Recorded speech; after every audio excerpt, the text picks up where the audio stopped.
Bon ben voilà, la soirée avait bien commencé. Et puis je viens d'avoir ma mère au téléphone et ma grand-mère est en train de partir. Donc je viens de pleurer un bon coup, c'est pas évident. Et puis j'ai pas le temps de remonter quoi. Ça va être le... Ils savent pas, ça peut être demain, ça peut être après-demain, ça peut... C'est pas évident, apparemment elle a fait une série d'AVC. Elle a la bouche tordue, la langue qui sort. Elle a 94 ans, hein. Depuis qu'elle est en EHPAD, ça fait 1 an qu'elle est en EHPAD. Elle en a vu toutes les couleurs, elle se désintègre. On l'a vu se désintégrer petit à petit, hein. Quand elle est arrivée, elle était encore à peu près en bonne santé. Petit à petit, elle s'est recroquevillée, s'est famée. Et puis voilà, quoi. Moi, quand je suis parti au mois de juillet, elle venait de prendre sa première grosse dégradation physique. Elle parlait à peine, sa voix s'était complètement transformée. Son visage, c'est incroyable la vitesse à laquelle elle s'est rabougrie, elle s'est complètement desséchée. Enfin, Et puis bon, de toute façon, depuis qu'elle était en EHPAD et même avant, gros problème de mémoire, etc. Elle ne nous reconnaissait pas. Non, bon, ça fait très longtemps maintenant. La dernière fois que j'ai eu une discussion sensée avec elle, ça remonte à de nombreuses années, hein, quand j'étais allé la voir chez elle. Donc à chaque fois, les passages en EHPAD, c'était très étrange. Elle parlait pas, il fallait lui parler, lui dire des choses, etc. Mais ça fait bien longtemps qu'elle posait plus de questions, qu'elle parlait plus, qu'elle pouvait pas avoir une discussion normale. Puis donc, moi je suis content pour elle, quoi. C'est une libération, hein, ce que je dis à ma mère depuis un moment, hein, qu'il faut lâcher prise, qu'il faut la laisser partir, etc. Arrêter de vouloir faire en sorte qu'elle aille mieux. Elle a 94 ans, sa vie c'est une souffrance, elle est en EHPAD, elle ne gère plus rien, elle comprend plus rien, elle profite plus de rien, c'est plus que de la douleur, de la souffrance. Donc ça fait longtemps que j'essaye de préparer ma mère et puis de lui dire attention, elle va partir. Et puis, de toute façon, j'ai vu le processus, quoi, tu vois, hein, quand c'est la dernière ligne droite, ça se voit. Donc enfin voilà. La mort, c'est jamais évident à avancer, mais bon, la souffrance, c'est pas pour elle, c'est plus pour ma mère, en fin de compte. Ma mère, je la sens vraiment atteinte, ça fait vraiment... Puis ma mère, bon, elle en a chien, hein, vous savez, elle a élevé ses 4 gamins toute seule après son divorce, que mon père s'en est lavé les mains, donc elle a bossé toute sa vie pour faire en sorte que tous ces gamins s'en sortent, etc., etc. Elle a jamais profité. Puis quand elle est enfin à la retraite, c'est là que sa mère a commencé à perdre complètement les pédales. Elle vivait à Juan-les-Pins dans son appartement toute seule, isolée de la famille, hein. Ils étaient partis vivre là-bas avec son ex-mari, qui est mort il y a fort longtemps maintenant, il y a plus de 20 ans, 30 ans, je sais plus. Parce que lui, il avait des problèmes de santé, il faisait de l'asthme, donc ils sont partis dans le sud et ils se sont isolés de la famille, de la nôtre, hein, bourguignonne, et puis de leur famille à eux, hein, qui est en Alsace, dans le nord, à Nancy, etc. Mais donc ça faisait longtemps que ma grand-mère, elle vivait seule, qu'elle refusait de partir. On essayait de la faire remonter, qu'elle retourne avec sa sœur, avec sa famille en Alsace, etc. Mais elle a refusé jusqu'à ce qu'elle ait pu refuser, en fin de compte, jusqu'au jour où, dans une crise de démence, elle est sortie en pleine nuit, et puis elle est allée avec un marteau fracasser les baies vitrées c'est une résidence avec des immeubles avec plusieurs entrées. Elle allait fracasser la fenêtre d'une autre entrée, et puis quand on est arrivé là, c'était le point de non-retour, quoi.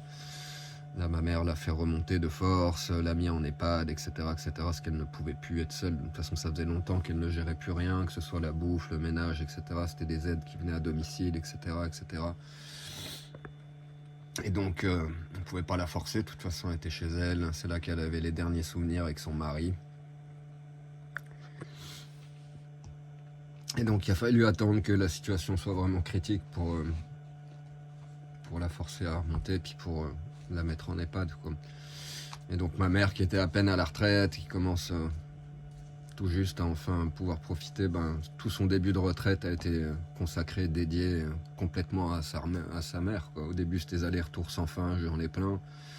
Toutes les 2 semaines, se taper 600 bornes aller, 600 bornes retour, etc. Jusqu'à ce qu'au final, elle soit en EHPAD. Mais bon, ma mère, c'est pas le genre à la laisser en EHPAD et puis à pas y aller. Elle y va tous les jours, 1 fois, 2 fois par jour, etc. Elle a son chevet en permanence, à crêper le chignon des gens de l'EHPAD qui font n'importe quoi, qui ont une obligation d'avoir la climatisation qui tourne en été, mais la climatisation marchait pas, les volets qui se ferment pas, alors que comme la plupart des vieux, elle est en parano total quand les volets sont pas fermés, etc., etc. Sans parler de tout ce qu'ils ont fait au niveau médical, toutes les erreurs, toutes les conneries, enfin, il y a plein de maltraitance dans ces endroits-là. Et moi, j'hallucine complètement de voir comment, à 94 ans, elle a toujours eu une santé de fer, elle a jamais été malade, elle a jamais eu de cancer, elle a jamais rien eu, elle a toujours eu une patate incroyable. À partir du moment où on l'a mise dans cet endroit, elle s'est désintégrée à une vitesse incroyable. Donc, l'issue, c'était gagné d'avance. Moi, j'ai vu ma mère se tordre dans tous les sens, quoi. Elle passe son temps à aller se crêper le chignon avec le directeur de l'EHPAD, avec les infirmières, etc., etc., parce que elle veut que sa mère, qui s'en occupe bien, quoi, qu'elle soit bien, qu'elle souffle le moins possible, etc., etc. Donc c'est une lutte, c'est un combat sans fin depuis des mois. Et puis là, c'est la fin, quoi. Donc, c'est dur d'entendre ma mère dans cet état-là. Clairement, ma soeur va pas y aller, elle vit à Grenoble. Ça fait un petit moment qu'elle a demandé à ma mère de la protéger, puis de pas tout lui raconter, etc., etc. Donc ça veut dire ce que ça veut dire. À mon avis, elle ira pas. Mon frère, mon grand frère, pareil, lui, famille, il est pas très famille du tout, quoi. Déjà qu'il l'a presque jamais, enfin, quelques fois vite fait, il est passé à l'EHPAD, quoi. Il vit à 60 km, il est pas loin de Beaune. Donc c'est pas très loin de Chalon-sur-Saône, mais c'est à peine s'il y est passé quelques fois. La dernière fois qu'il est venu à Chalon, ma mère, elle est allée voir la grand-mère à l'EHPAD, puis quand elle est partie, elle s'est dit, je vais pas lui demander de venir, je vais juste dire que, puis elle a dit, je vais à l'EHPAD, je vais voir la grand-mère, quoi. Bon, mon frère, il y est pas allé, hein. Il a fait sa sieste sur le canapé. Mal lui en pris, parce qu'au final, il aurait pu voir une dernière fois sa grand-mère, parler, etc., échanger un minimum avec elle, hein, même si elle n'avait pas toute sa tête, quoi. Donc, il y a de mon demi-frère, hein, qui vit avec ma mère, un Tanguy numéro 2, à 30 ans, qui a jamais bossé, qui vit chez elle, qui joue à la console de jeux vidéo et fume des pétards sans jamais sortir. Donc lui, il est très présent, il aide ma mère avec tout, il va tous les jours à l'EHPAD. Donc je sais que ma mère, elle est quand même épaulée par Pierre. Heureusement que le petit Pierre, il est là, parce que là, ça va être un coup dur pour ma mère. Puis moi, je suis bien emmerdé, parce que j'irais bien, mais je suis trop loin, quoi. Pas possible, le temps que j'arrive, elle sera partie, quoi. Trouver un billet de bateau, prendre le bateau, traverser, remonter. Je peux pas faire la remontée en 1 jour, c'est pas possible. Il me faut 2 jours pour remonter avec le camping-car, faut dormir. Il me faut 2-3 jours pour remonter, quoi. Et puis remonter pour la voir dans cet état-là, ce que je disais aussi à ma mère, moi c'est compliqué. La dernière fois que je l'ai vue, ça m'a marqué. C'était très dur de la voir dans cet état-là. Puis alors là, la voir avec la bouche tordue, la langue qui sort, etc.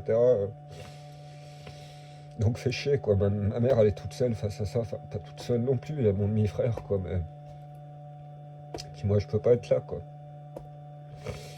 Mais bon, dans tous les cas, il va falloir que je bouge.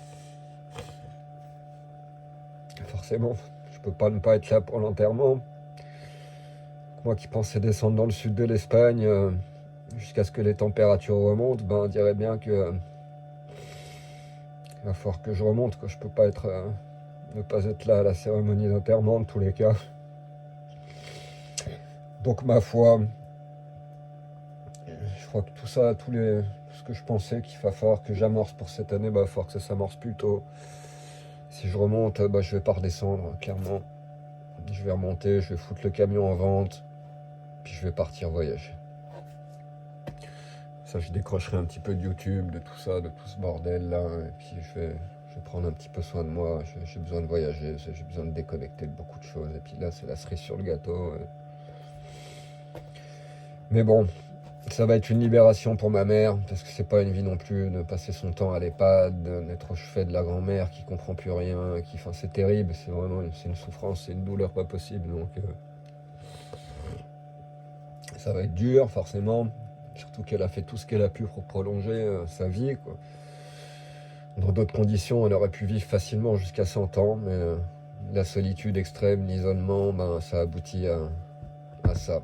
Même quelqu'un qui était en très bonne santé, qui n'a jamais été malade, qui avait la patate, etc. Voilà. C'est comme ça. C'est comme ça. Donc maintenant, je m'attends à avoir un coup de fil de ma mère. Détruite. À n'importe quel moment. Et puis moi, c'est pareil, en temps normal, c'est pas que je suis insensible, quoi, mais je ouais, enfin, rationalise, quoi. Je rationalise. Hein. Ce que je lui dis, c'est une libération. Il faut qu'elle parte, quoi. C'est ce que je répète depuis des mois, quoi. C'est ce qu'on peut lui souhaiter de mieux maintenant, quoi.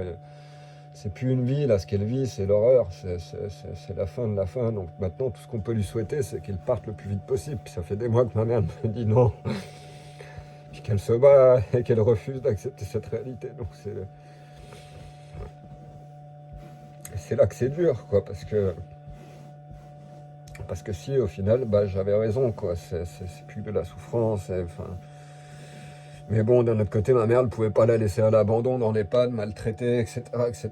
Donc ma foi, c'est comme ça. Je vais faire une cérémonie, je vais faire quelque chose quand elle va partir, puisque je pourrai pas être là, je pense que je vais le sentir.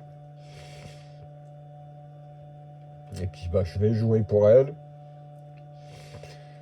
La dernière fois que je l'ai vue, je suis allé à l'EHPAD avec la guitare. Je lui ai joué à son chevet. Et bah, je pourrais plus jouer pour elle.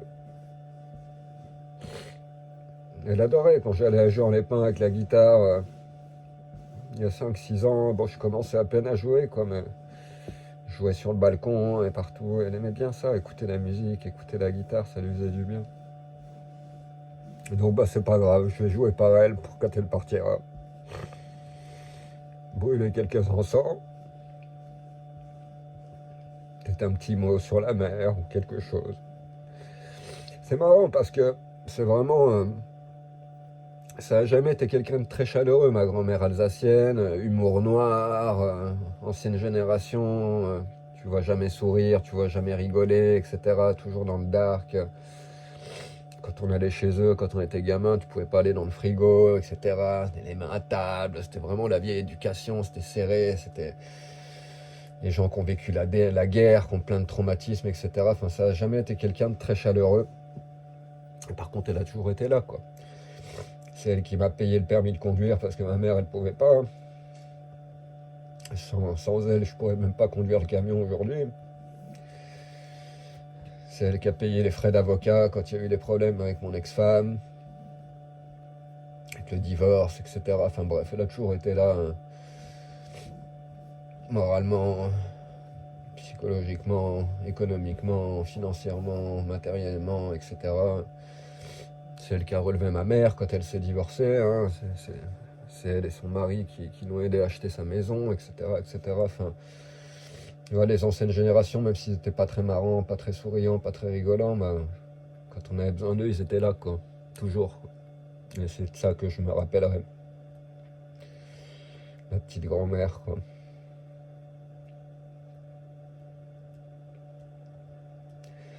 Voilà, bon allez, je vais pas m'attarder. Je vais, je vais prendre la guitare. C'est ce que j'ai de mieux à faire dans ces moments-là.